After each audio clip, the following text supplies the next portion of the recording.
భారతదేశంలో మొట్టమొదటిసారిగా ఎయిర్ క్యాబ్లు రాబోతున్నాయి. 2028 సంవత్సరంని టార్గెట్ పెట్టుకొని ఓ ప్రైవేట్ సంస్థ ఈ యొక్క ఎయిర్ క్యాబ్ల తయారీకి రంగం సిద్ధమైంది. మనం చూసినట్లయితే electrical vertical takeoff and landing eVTOL విమానాలు అని కూడా పిలుస్తారు.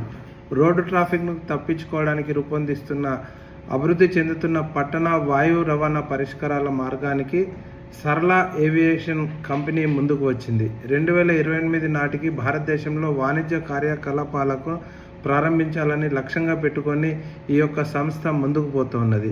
ప్రధానంగా ఇది నిలువున హెలికాప్టర్ లాగా ఎగరకుండా టేకాఫ్ మరియు ల్యాండింగ్ చేయవచ్చే విధంగా పొడవైన రన్వేలకు బదులుగా అతి తక్కువ స్థలంలోనే ఈ యొక్క ఎయిర్ క్యాబ్లు అనేటి ల్యాండింగ్ అయ్యే విధంగా ఏర్పాటు చేస్తూ ఉన్నారు. అదేవిధంగా దీనికి శిలజ ఇంధనాలు బదులుగా నిశ్శబ్దమైన పర్యావరణ అనుకూలమైన విద్యుత్ మోటార్లతో ఈ యొక్క ఇంజన్ నడిచే విధంగా డిజైన్ చేశారు. రద్దీగా ఉండే మహానగరాల ప్రాంతాల్లో ఒక ప్రదేశం నుండి మరో ప్రదేశానికి ప్రయాణించడానికి లేదా విమానాశ్రయాల బదిలీల కోసం రూపొందించబడుతున్నాయి.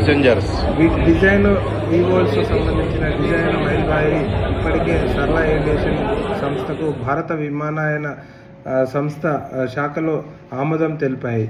ఈ 2028 నాటికి ఇవి తయారు చేసేసి ప్రధానంగా ప్రజా రవాణాతో పాటు సరుకు రవాణా, లాజిస్టిక్స్ మరియు అత్యవసరమైన వైద్య ఎయిర్ అంబులెన్స్ల సహాయం కోసం వీటి ప్రణాళికలు రూపొందిస్తున్నారు. ఏది ఏమైనప్పటికీ కూడా భారతదేశము ఈ యొక్క ఎయిర్ విమానాల వైపు పరుగులు తీయడం అనేది ఈ స్టార్టప్స్ ద్వారా జరగడం అభినందనీయమైన అంశం.